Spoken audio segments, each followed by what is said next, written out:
All right, let's talk about something that's, kind of a silent threat to our dogs: dehydration. It's one of those things every single dog owner needs to have on their radar, especially when it gets warm out, or frankly, anytime our furry buddies are just feeling a little off. And that's a real question, because honestly, most owners completely miss the early signs. But knowing what to look for, well, it's not just helpful, it can literally be a lifesaver. We're going to give you the tools to be your dog's #1 advocate.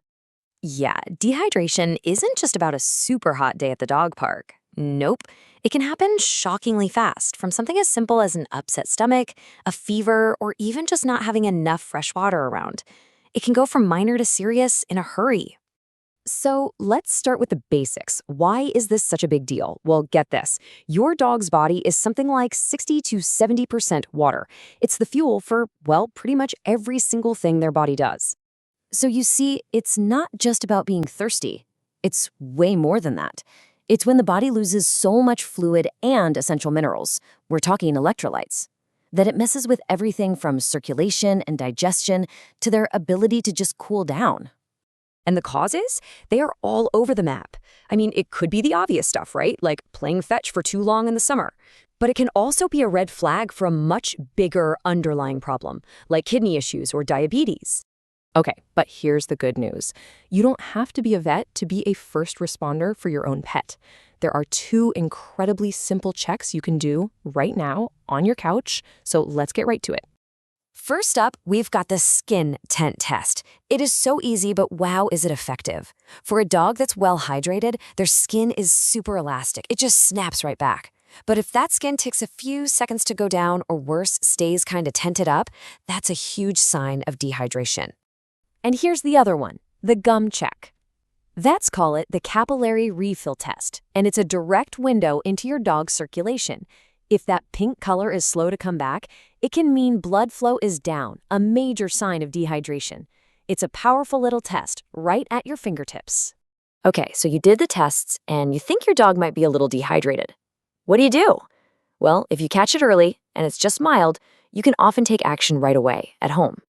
Now this is so important. When you rehydrate your dog, the motto is slow and steady. I know it's tempting to just let a thirsty dog drink a whole bowl of water, but that can totally overwhelm their stomach and actually make them throw up, making everything worse. So these are your go-to moves. Little sips of water often. Ice cubes are great because it forces them to go slow. You can even tempt them with a little bit of low-sodium broth mixed in their water. It's all about gentle encouragement, not flooding their system. All right, let's talk about the other side of this coin, which is just as critical as first aid, and that's knowing when this is out of your hands. Recognizing the signs of severe dehydration is absolutely key. Think of this slide as your decision-making cheat sheet. Look at the column on the right. If you see any of those signs, skin that stays up, really pale gums, if your dog seems super weak or has sunken eyes, that's it. It's not a wait-and-see situation. That's an emergency, and you need to call your vet immediately. And this quote right here from the American Animal Hospital Association really drives the point home. It says, "Fluids are basically drugs. At the vet, giving fluids isn't just about giving water, it's a precise medical treatment. And that's exactly why you need a pro when things get serious." And here, you can kind of see what that looks like. It's not just a water bowl. Vets use IVs and constant monitoring to get that fluid and electrolyte balance just right.